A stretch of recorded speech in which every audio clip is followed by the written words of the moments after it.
À la rubrique dépôt de pétition, Monsieur le député de Jean Lesage.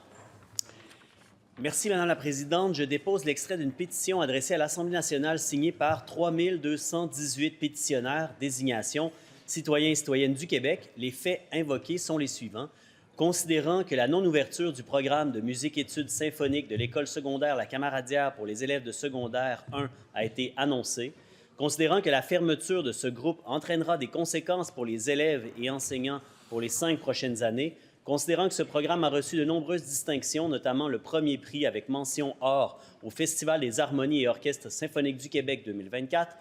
considérant que ce programme unique dans la région de Québec est une source de fierté pour les élèves, l'école et le centre de services scolaires de la capitale, considérant que le plan d'engagement vers la réussite du centre de services scolaires de la capitale vise 75 % d'élèves inscrits dans un programme particulier d'ici 2027, considérant que le ministre a affirmé publiquement qu'il n'est pas prévu de fermer le programme,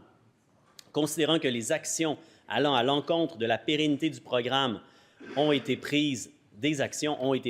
comme la destruction du local spécialement adapté de l'orchestre symphonique, la transformation d'un local de musique en entrepôt de hockey, réduction des tâches des enseignants de musique, considérant que le conseil d'établissement n'a pas été consulté lors du changement de vocation du local, considérant que plusieurs parents et employés ont mentionné la peur des représailles et l'intervention réclamée se résume ainsi. Nous, signataires, demandons au gouvernement du Québec de mettre tout en œuvre pour que le Centre de services scolaires de la capitale assure la pérennité du programme de musique symphonique et d'ouvrir une enquête sur les méthodes de gouvernance du Centre de services